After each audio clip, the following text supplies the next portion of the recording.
Hello, beautiful people. Welcome to another inspiring episode of Living Life in Beautiful Abundance. I'm your host, Badith Ipanag. And today, we're diving into the journey of a woman who gracefully balances family, business, and service. She is a mother, a leader, and a loving wife. Sino siya? Watch this.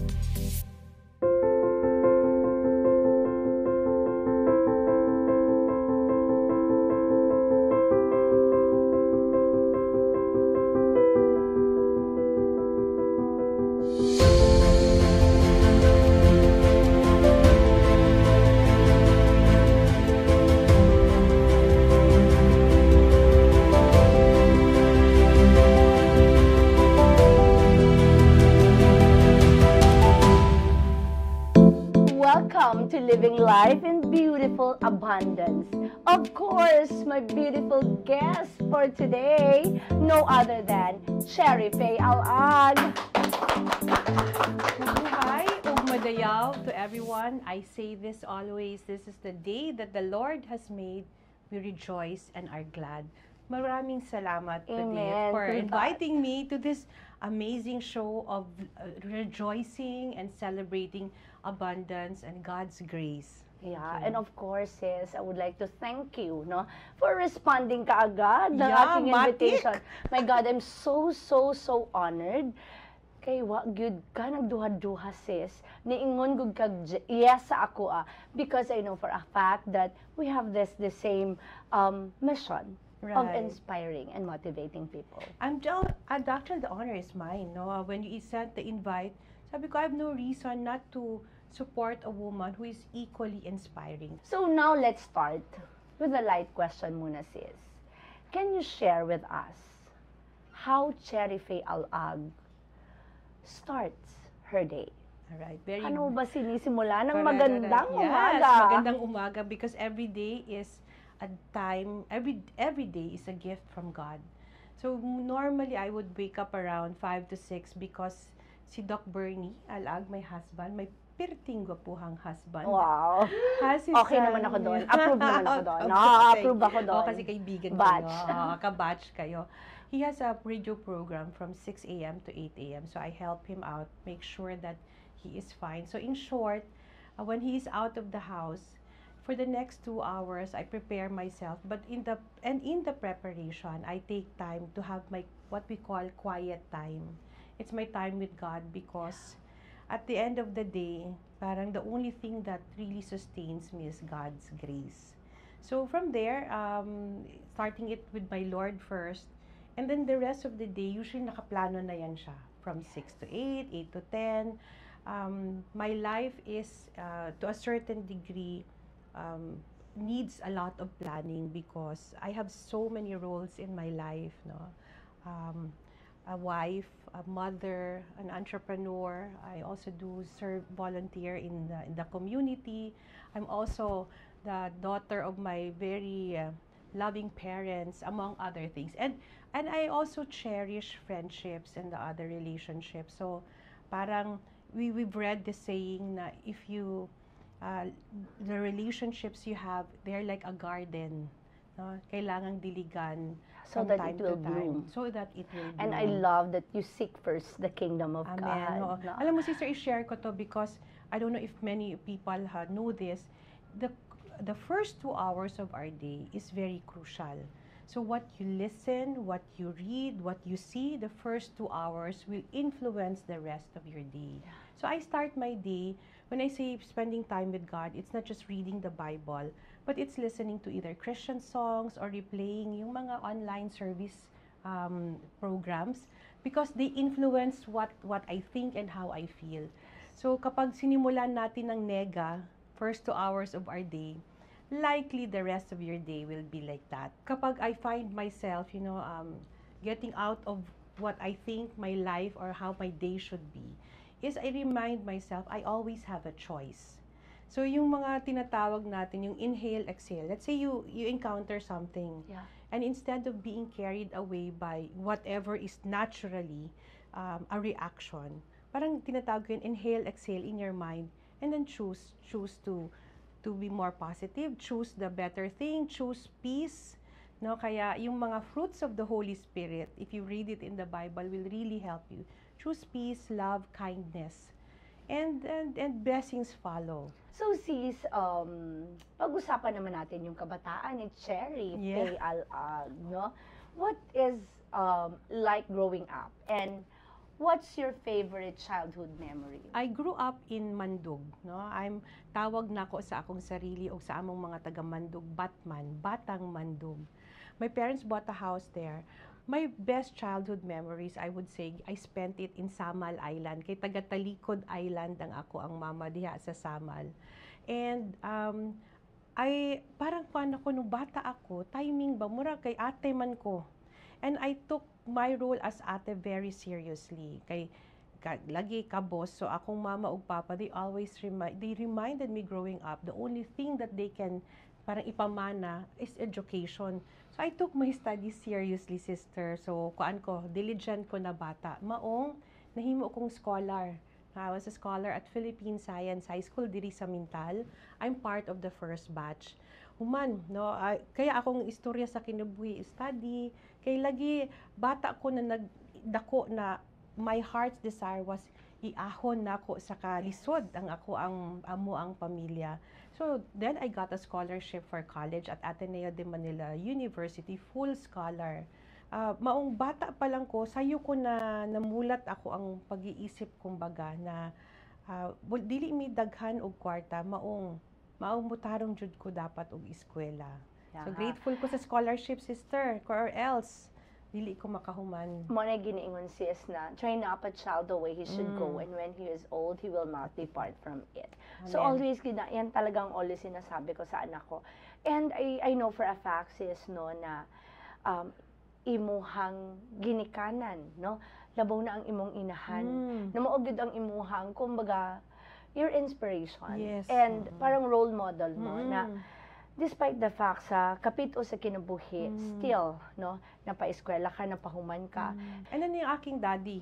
Yeah. Siyempre ako ang mahanap, pertig yun na when I shared about na taxi driver siya, naagoy nag-message sa Facebook na kauban mi ni imong papa si Boy buutan kaayon. Dako gid akong pasalamat sa ilaha kay kuan sila wala gud mi kipasagdan.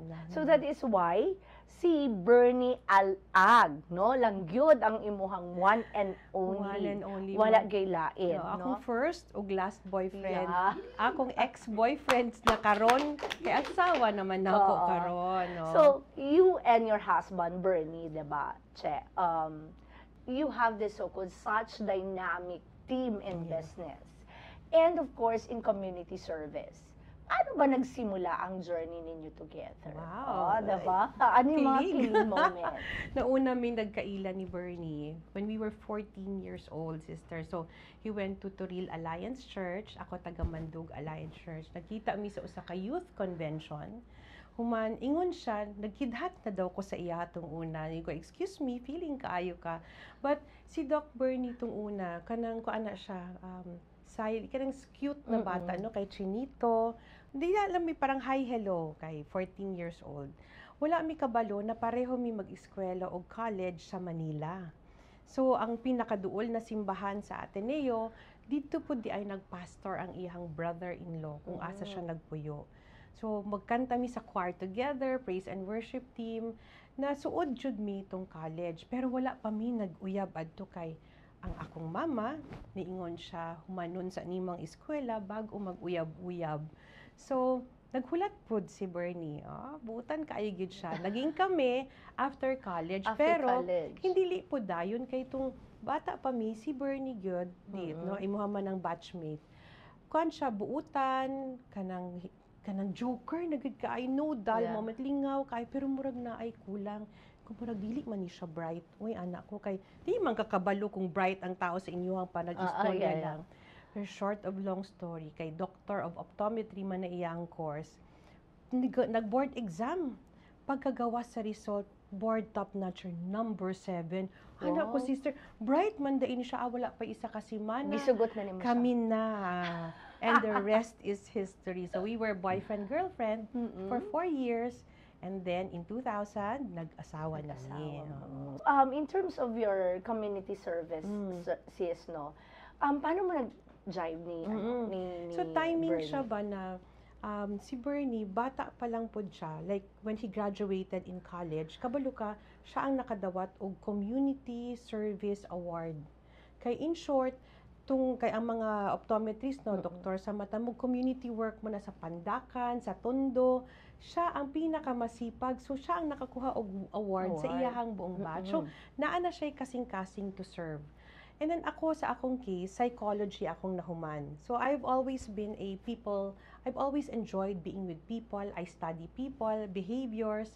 So, maong nasa human resource ang field. Sa iya doktor sa mata. And then, nakita niya eventually, magganahan man gud siya mo serbisyo. My service at the same time was in corporations, private sector. But God, in His amazing ways, siya for public service, more than 20 years na siyang nagpa-public service. Ako naman, sa private sector. I'm a community leader. I am an officer of different associations diri sa Davao City. And then, because we love each other, magsuportaan na mi. So, siya, akong suportaan as a public service servant's wife. Siya, kung na ako yung mga association activities, maghatag siya og tabang when he can and when I ask and I also request help. So, naagid mi ka ng tandem partnership na. Pero how about yung mga bagay na hindi kayo pareho? Agad, correct. Oo, di ba yung mga bagay na parang, I don't like this. I also don't like this. Right. So, how do you share, no? Yung mga ayaw ninyo? Correct. So, How do you adjust? I will speak from my from my point of view. Daghan si Doc Bernie na dili na siya ginahimo na dili na ko at dili matik na gusto ko. Like ang hiking. Dati dili ko ganahan ka ng hiking kay mapaningot ka, malapukan, init, katong JCI, no, if I can mention that JC Junior Chamber International Organization. It's a youth association that develops leaders like Ma'am Badith here and Doc Bernie. Mga aged below 40 lang na siya. So mga kabataan yun na leaders. Dili ko ganahan ato sa JCI kay murag sige silang party, abi nako. So like JCI and the hiking, kay I respect my husband, palangga good na pod nako siya. So gusto nako siyang suportaan pero dili ko ganahan aning duha, for example. Pero bago na ko siya istoryahon na ayaw na lagpadayon anang JC, ayaw na lagpadayon anang hiking. Hindi ba yung naging issue or naging cause ng away ninyo? It has. It's your, kumbaga, differences. Correct. No, it nag-cause, I have to humbly admit, nag-cause siya og away several times. Pero, like many things in life, kinahanglan mo istoryahan. So, bago na ko siya giistorya na ayaw na lag-hike, ayaw na lang og apil-apil aning association. What I did was I got to know first. Na sabi ko, sige nga, subukan ko nga itong hiking kay bago na ko siya, ayaw na lag-hikehan or burn. Giubanan na ako siya sa mga JCI meetings o activities before na ako good siya lingkudan o istoryahan na ayaw na lagpadayon. You know, in both instances, for example, I discovered that maayo man di ning hiking, maayo man di ning JCI. So, short of long story, because I love and respect my husband, giila sa nako what he is into, what he likes. Kaya parang malipay man siya aning mga JCI niya. So, before nako siya giingnan, I discovered what he was into, and then I embraced it. Because nakita man gud nako maayo. Good health, no? Nakita nako na iyang leadership ability, nag-shine gud pud siya, inspired siya, ug nagatabang gud pud siya. So, many good things that came out. You know, sis, no, I really admired your partnership or kamong duha as husband and wife. You know why? Despite the fact na you don't really agree on that, but still, before you say no, nag-yes ka muna. Para at least makita mo, open mo yung mind, trinay mo muna, then you embrace it. Diba? So, yun ang pinakamaganda. Kaya nga, to tell you, no, for husband and wife, yun talaga ang always na pinagsisimulan ng away because you don't agree on some things, or kung ano yung mga gusto ninyo. Kasi nga, different tayo, diba? May iba-iba tayong gusto. But the most important thing, because of the love, that great love, you are willing to embrace the things that you do not like. Diba? And that is exactly masasabi ko talaga. It's true love. Correct. So, sister, ang isang dahilan bakit na-embrace ko siya, kasi, I love my husband, and ang malaki ang respeto ko sa asawa ko. Who else, ang pangutana magud na ako sa young Cherry, who else will do it? Baka someone else will do it for me. Masiglain ang mo volunteer, mo hike, o mo uban sa iyang mga activities. So, pagkahuman na akong nastudyuhan ang kanyang interest, sabi ko, maayo man di ay ni. So, that's why it became easy for me to embrace. But this was not without kanang mga course. parang walang away or something heavy, intense conversation, nganong nag-ani-ani ka, ana. So, kuan siya, kanang proseso gid pod siya, og ampo gid pod. No? And you have to, ang maganda dyan, sis, you have to open your mind. Kay kinahanglan, you have to ang open your mind. Correct. Oo. Kasi nga, hindi mo kasi pwedeng sabihin na, dili ko. Unless lang na, kumbaga, okay, wala na tayong pag-usapan, okay na, then you will live na, bakit hindi ko nagagawa yung gusto ko dahil lang ayaw ng asawa ko. Sister, maganda yung sinabi mo. Kasi alam niyo ho, kapag happy ang imuhang bana, happy po na siya mo suporta sa imuha. Although same thing as diba? If happy wife, happy life. Happy life, diba? correct. So, kuan siya, parang ma-realize nako as wife na paglipay akong bana, walay po'y duha-duha, tabangan ka niya, he will also find ways na ma-happy ka. And you see the effect, but the cycle of just supporting one another, talagang 2 thumbs up ang buhay. Exactly. So, ano naman ako doon, sis, no? Pag-usapan naman natin, Che, yung pagiging mother. So, of course, to your 3 beautiful children, no? What values do you instill in your children, especially while managing so many responsibilities? Like sinabi ko nga, paano mo ba hinahandle yan, sis? Na a wife, tapos gumigising ka ng maaga, tapos business, mompreneur, diba? Yes, so, kugihan ng inahan. Kugihan ng inang kinahanglan. And at the same time, sis, it's not easy to take care of a child na, sabi mo nga, hindi lang siya cerebral palsy. Multiple disability. Correct. Ikwento ko, Sister Dith, na I have 3 children. The eldest is 24 years old. It's his birthday today.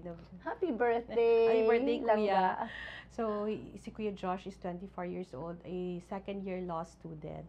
And then, the younger sister is 19 years old, si Ate Alicia. She's the one with cerebral palsy, multiple disabilities, severe, cannot talk, bedridden, care-dependent. She feeds through a tube in her stomach. But God is good, sister. God's grace has allowed us na hantod karon she is with us. She'll turn 20 in February. And then 11 years later, God has gifted us with another daughter, Chelza, who's 8 years old by now. So, siya yung nag-gymnast, Siya yung gymnast natin ngayon, no? Yung case ni Ate Alicia, when she came to us about 20 years ago, was a life changer. I think I have to humbly admit, kasi basig, ka-ideal naman nila, couple, dili gyud, no? Only by God's grace. Ate Alicia came into our life 5 years into our marriage. I don't know if it's true for the others naman, minaw, no? But in the first 5 years of our marriages, grabe ang mga away. Because we were 25 then, no? Parang 25 to 30 years na edad na mo. Kuan kanang daghang issues. But the Lord used Ate Alicia to bring Bernie and I both on our knees before God. Kanang niluhod na gyud mi sa Ginoo. Ginoo, kung ang doktor moingon wala na mi mahimo para sa inyong anak, asa pa man mi mapadulong, no? Kung ang mga doktor na mismo na dapat na ay skills, na ay expertise na motambal. So Bernie and I found ourselves before God on our knees asking Him for help. So, dili kaya sa usa ka parent to raise a child with disability. And so, I think, ang pag-abot ni Ate Alicia sa amo ang kinabuhi was a point that God used. Kay kung dali, like ako, anak ko sa taxi driver, na nakahuman ko Ateneo de Manila, mura ganig, dali mo maghinambog ba, no, kay, wow, kahuman ko. But God did not allow na maging kanang mayabang o maging proud. No? God humbled us. Maong, kasi at that time, si Ate Elisha had to go through a very a surgery. When at that time, wala di kay dili lagi mi adunahan no kanang naami income but as employee typical. Yes. So Ate Elisha had to go through a major surgery para lang siya mabuhi. And so Bernie and I found ourselves asking for help sa mga tao, even mga tao na dili na mo kaila. Kaya wala pa may mga government programs dati god na makatabang no mga lingap. Wala ing ana tong una 20 years ago. So karon kung naami opportunity na kami ang mutabang, we would rather be na kami ang mutabang kaysa sa ibalik na mo to among experience before no na kana ganing ma-imagine mo parents na will do anything para lang mabuhi ang ilahang anak. So Ate Elisha is a reminder sa amo daily, adlaw-adlaw sa grasya sa Ginoo. As much as possible, we remember not to take any day for granted. Kaya you'll never know hangtod kanus ami mag-uban. Yeah. So kaya paring choice ba instead na magsika og kanang kasuko, instead na magsikag ingon na kana pangit kani-ani, gibag-o gyud sa Ginoo among kasing-kasing. So each day we make the most out of it. We love as much. No, we choose peace over gubot. We choose kindness over kanang hatred. So and that's why even on a simple day, makaingon tag today is a good day. Okay, remember at the start of the day. Today is a good day. Yeah, we remember this is the day that the Lord has made. We rejoice, we are glad. So, yung nilabas mo siya, sis, ano yung, paano mo in-accept lahat? Especially a mother, no? As a mother, nakikita mong nahihirapan ng anak mo. When Ate Elisha came out, so she was very, yung premature, barely 7 months, 6 months kapin lang siya. And I knew that I had a rupture placenta na eclampsia. So that's high blood due to pregnancy, high blood pressure due to pregnancy. Nung nigawa siya, I was told na, oy, okay ra ang baby kay active abdik daw. Pero nasa NICU siya. But yun pala yung pagka-active movements niya was because she was having seizures. And so she was born prematurely, Feb 1, Valentine's Day of 2005.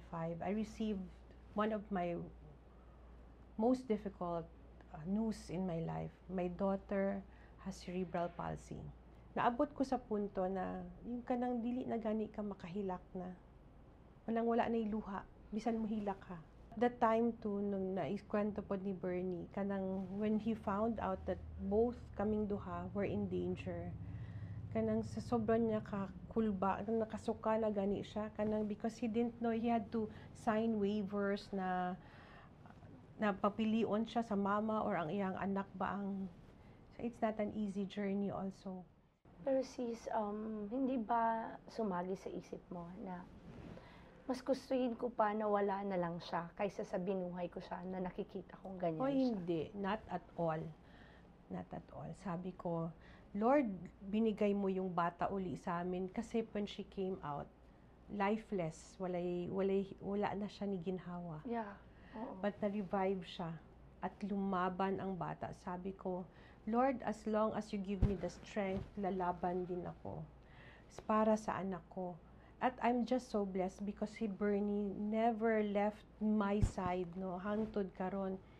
I would not make the claim na ako ra ang nagpadako. Og sis, I think it's also worthwhile sharing na Ate Elisha is 20, not because kami lang ni Doc Bernie, kami lang ni Bernie. The Lord gave us carers, no, people in our family, my parents who helped us, and also yung mga hindi namin pamilya pero nagtrato sa amo na parang pamilya. People who are taking care of Elisha like their own. So that's why parang barangay kami. Sometimes if pakita mi ninyo sa mall na isa ka barangay na wheelchair, kami to nagsuroy-suroy kay kung kaya Domingo pagkahuman og simba, i-mall si Ate Elisha. So that's why kanang gina atong mga special children, they really need extra care. But magaampo pod ko sa tanang nagabantay, nagaalaga sa mga children with disability og extra grasya kay dili jud pod lalim na moalaga sa ilaha. So how do you accept it? And paano mo din inaccept yung, di ba sis, na ano mo yan talaga na, hindi kasi, ano yan siya, may problema kasi yan sila, parang gigabaan na sila, mananggihitagaan na sila, naagto sa ilahang anak ang pasakit, no? How do you accept this? And how do you tell the world that this is not the case? The disability may be physical, but it's not a lifetime of disability. I'll share this with you. Pero kabalo ka, when we were starting, sa Ate Elisha magud tong una, before ang tubo na sa tiyan, ang tubo nasa diri sa baba. So, sa mag-mall magsigig pangutana ang mga tao, unsang what happened? Unsa nahitabo siya? Nganong ana siya? Nag-abot ko sa punto na labmi na gud maingon na, pwede ba wag na kayo magtanong? Kaso lang dili man, I think I chose na akong gihuna-una. They're well-meaning. They really just want to know. Na time pa ko, mag-play na lang ka ako recorder. Man ako ganing, every time may muta na, kay magtanaw man gyud sila. But then, ang sabi ko, sister, no, kung hindi ko tatanggapin ang anak ko, who else will love my child? Kung ako siyang itago, who else will love my child? Wala na yung mupangga sa akong anak kung dili ako. Naabot lang po sa punto na parang na naging numb na gani ko kanang dili na lang nako pansinon ang mga tan-aw sa mga tao. Kaya kami na then God, 'di ba, put people my way. So ang lahat ng love sa anak ko, love ko rin. Kaya parang big family na mi. Normal na lang sa amo tan-awon mi. Na mangutana, pasensyoso na lang pag mi mag-explain na si ate ang aniyang case. Og naay community sister naay mga kanang association of mga persons with disability.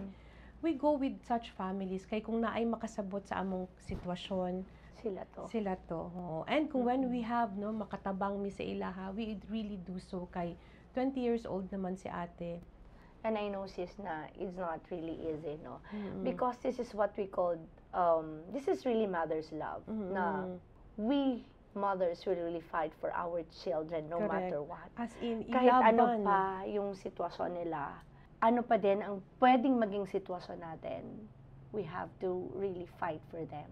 Correct. Kaya tayo nabubuhay para sa kanila. Nung time na single pa tayo, we live for ourselves. Diba? Happy tayo, ganyan tayo. Pero pag may mga anak na tayo, it's not easy because you really have to turn back. O yan doon ang anak ko. Yun ang mother, right? So, sis, now being a wife, no? And a mom, ikaw rin ay isang negosyante. At marami ka rin mga negosyo, tama? Yes. So, from real estate to wellness and tourism, what sparked your interest in each of these industries? Bakit mo pinasok to? Good question. Kay, di ba, empleyado ako for the longest time, 20 years. Nidako ko, ang konsepto sa successful career was to be an executive in a company. Tung niabot ko sa punto na naging executive na ko, katupod ang time na very busy si Bernie. So nagampo ko Ginoo, busy akong husband, busy pod ko, basin magbulag na mi. At that time too, bata pa ang mga among anak. So I had to ask guidance sa Ginoo, unsa gid ba ang best? So timing, si Bernie nag-ingon pa, magnegosyo na ta kasi si Bernie is negosyante ang pamilya na alag. So short of long story, after praying, after doing some preparation, iyon ko, sige mo, try ko og negosyo. 2 years. Kay kung dili ko successful, magbalik og employment. Kay employable pa akong age. Kaya nagtry kog negosyo. Unsa among unang gisulod, kana ganing ginatawag, find your passion. What sparks in you. So akong passion at that time, ganahan mi mag-travel. Ganahan po mi og massage. Maong nangita mi og kanang lugar na pang pamilya. Kay daghan at massage 11 years ago ka nang dulo, madlo ka basig na ibinuang ana no. Gusto mi na naay lugar ang mga pamilya na banding pod ang massage. Di ba kay ma-relax na ang mama ug papa, napakauban ang imuhang anak. Now, kana siya plus kamo ang nakita man gud at that time kay that time si Bernie nasa public service na daghan mo adto sa iyahang opisina, mangayo og tabang, mangita og trabaho, pangutan-on ni Bernie, unsay trabaho imong gusto? Mutubag man sister og bisan unsa. Basta makakwarta. Basta naabad ay trabaho bisan unsa. Because HR ko, human resource practitioner, kapalo jud ta na to be employable, dapat naa kay kaalam, naa kay skills, may knowledge ka. So short of long story, kana gani pong gi-apply ang saying na teaching people how to fish instead of giving them fish. Exactly. So, i-train na mo ang parang one batch of young, young people, mga girls who wants to send themselves to school, mga single mothers who want to have a better life, a second chance in life. Unsaon pag-massage. So sis, it's not just a negosyo or a business. But you put heart on it. Yes. Because there is passion. Yun ang gusto mong mangyari. At saka yung idea na job generation. And developing people, and right? Developing people. Kay kanang concept na job generation around your passion. And then, from the travel and massage, pwede ko naman ikwento nga nung nag-abri mi og professional cleaning company. Kaya na ay time tong una, I don't know if you can relate sis, no kanang oh, sis, magbiyahe ta, kanang bakasyon kay long holiday. Manang itubag sa mama, ay, maglimpyo ko sa balay. Diba? Instead na So, naapog kay Ana? Naatay professional cleaning company. Oh. So, pwede ko magpalimpyog balay? Pwede ka magpalimpyog balay. Pwede ka magpalimpyo sa carpet, sa lingkuranan. From condos to big buildings na anatay professional cleaning company. Gitawag na Metro Cleaners. So, for those busy people? For those busy people. O katong mga pang mag-abri og restaurant, daghan na diri ganatawag nagapangita og post-construction cleaning. Kana ganing dili ba dali kinsa maglimpyo manawag ka hello na kay kanila maglimpyo tapos paglimpyo kay dili train madaot na imuhang marble. So naanay professional cleaning company sa Davao City and job generation makahatag og trabaho dili kinahanglan college graduate, dili kinahanglan daghan qualifications kani sa negosyo, sa massage, sa cleaning. Ang basic qualification lang, one, you badly need work. Kinahanglan gyud na kanang ikaw ang taong gusto gyud ko mo trabaho. Number 2, nakita ni mo imong sarili mong silbi. Dili dali maglimpyo og onidoro, dili dali maghugas og tiil sa mga client sa massage. So dapat naagid kay heart for service. Og ikatulo, last na qualification, dapat nakita ni mo imong sarili padayon na nagagrow kanang open to learning and training ka kay dili man pud mi basta-basta o sige adto mo sa balay ni Ana. In fact, our massage therapists hindi lang sila nasa branch. We're blessed because hotels have trusted us. So ang atong mga therapy sister gasulod sila sa mga hotels, no? They really can earn well. Sipag ang kailangan. So, grabe talaga ang training niyan, sis. Yes, hindi basta-basta you just pull out hard people and go directly, punta ka na doon and everything, hindi ganon. So, sis, no, you've shared a beautiful and inspiring journey. And I am so lucky na, kumbaga, hindi lang yung ating viewers ang may learnings today. Even ako, sis.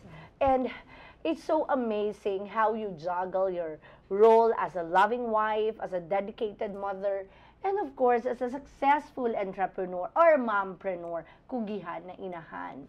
So ngayon, sis, let's have some fun muna. Kumbaga, muna tayo, relax muna tayo. Relax ba tayo? We have to, inhale and exhale. So maglalaro tayo. Are you ready? I'm ready. Hindi makaderbus man di ani. But I know for a fact that you are born ready. Wow.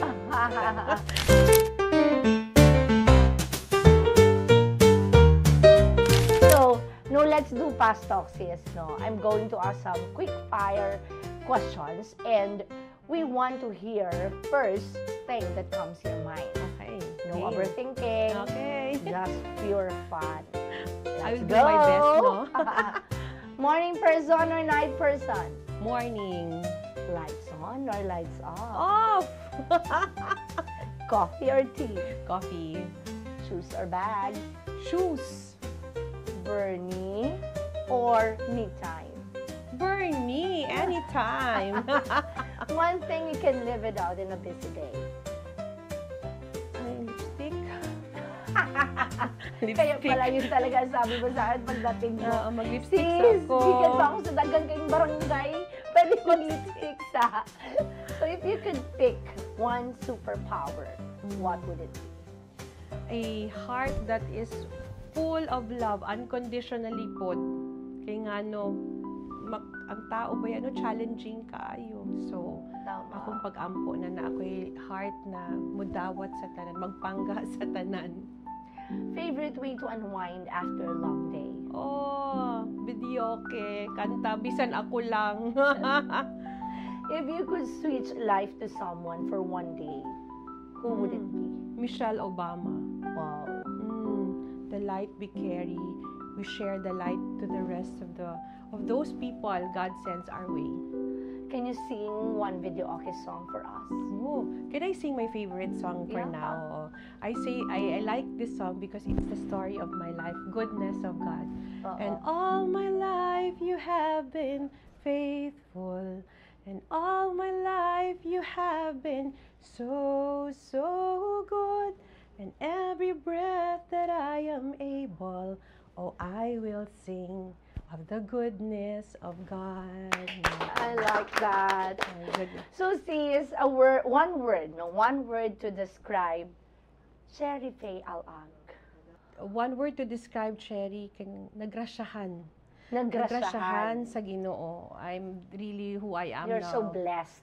I'm blessed. Yeah, yun. you're blessed. That's it.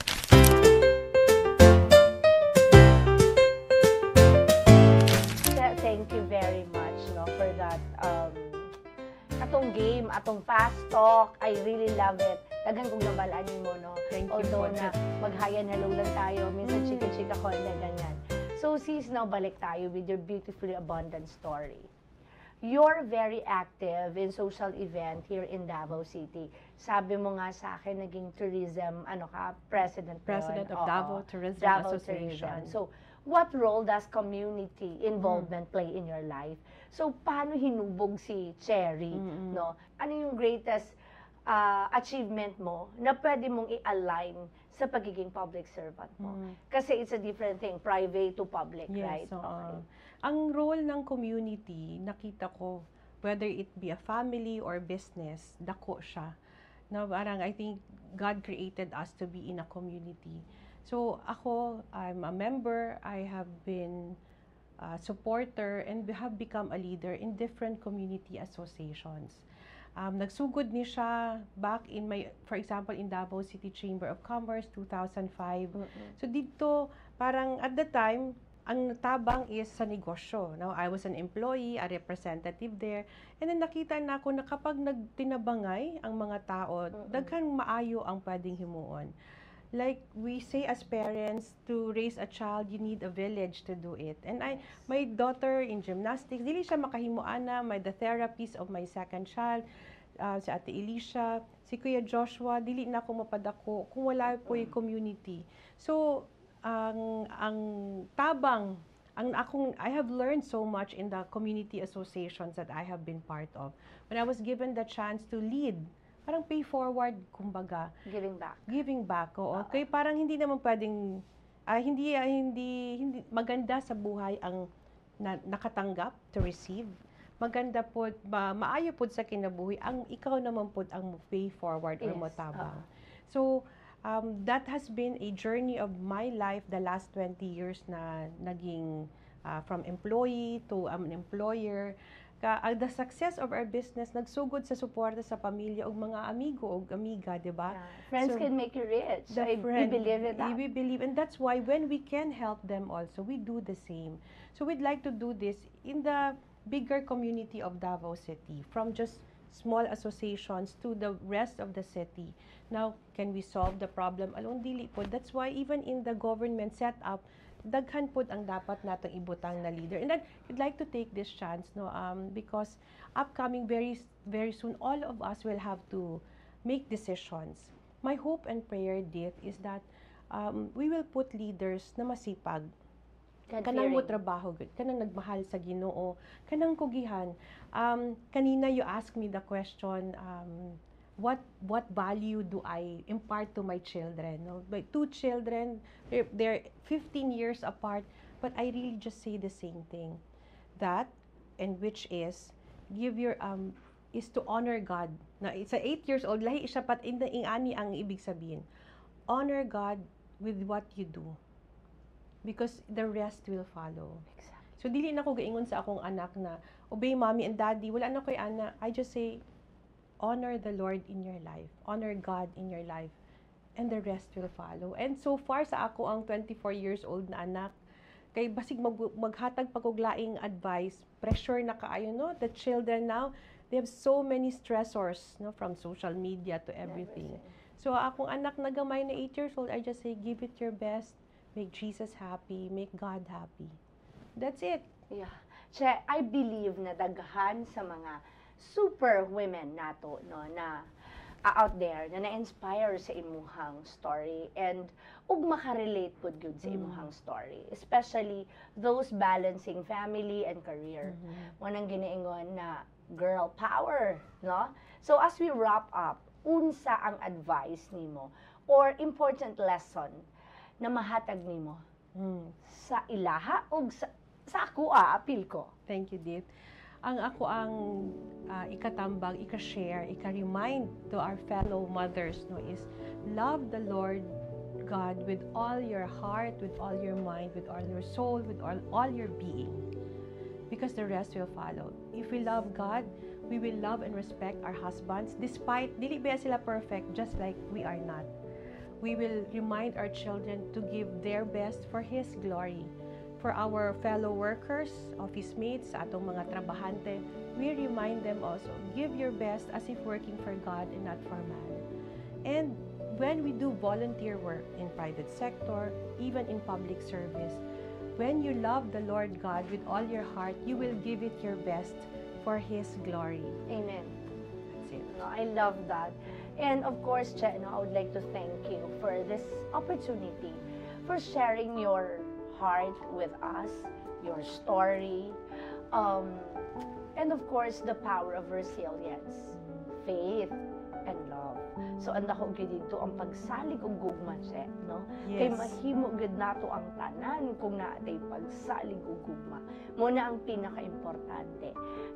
Mo nang believe kay ko nimo, Che, no? Glory Grabe to gyud. God. Glory Oo, to God. glory to God. So, on behalf of Living Life in Beautiful Abundance, I'd like to present this small token of appreciation, where is my Beautiful Abundance perfume, as a sign of my gratitude, Che. This is Beautiful Abundance perfume. This is my brand. So sabi ko nga, we have to manifest every day beautiful abundance because doon nagsa-start ang lahat. So, if you want to change your life, you have to change your mindset first. And that is the beauty of that perfume because you manifest every day the thing that you want to achieve in life. And of course, this beautiful flower, Che. So, thank you very much. Thank you Maraming very salamat for sharing abundance. Tinuod, abundance is something you declare what happens to you. So thank you for sharing and So, reminding me about beautiful Yeah. abundance. Che, message mo sa ating mga viewers, no?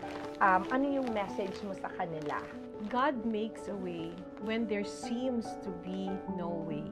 So mga higala, mga naminaw, lahat ng nanonood, mga fellow mothers, whether you have a child with disability or you have this special normal children, we remember that at the end of the day, we will give it our best, and we need to give it our best, whether it's for work, for personal life, or whether it's for the community. But we will also pray as if everything depends on God. Amen. Love and abundance. Thank Yeah. you. Thank you, Che. So, ladies and gentlemen, ating mga ka-dreamers, no?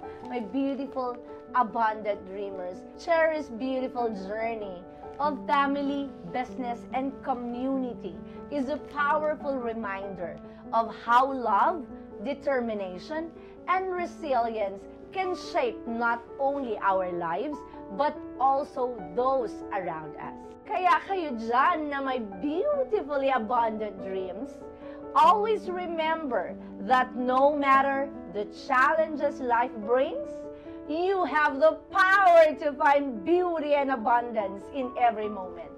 Follow this page for more inspiring stories, and remember to like, share, and subscribe to my YouTube channel, Facebook, and TikTok at Badit Ipanag. Thank you for joining us and see you next time on Living Life in Beautiful Abundance.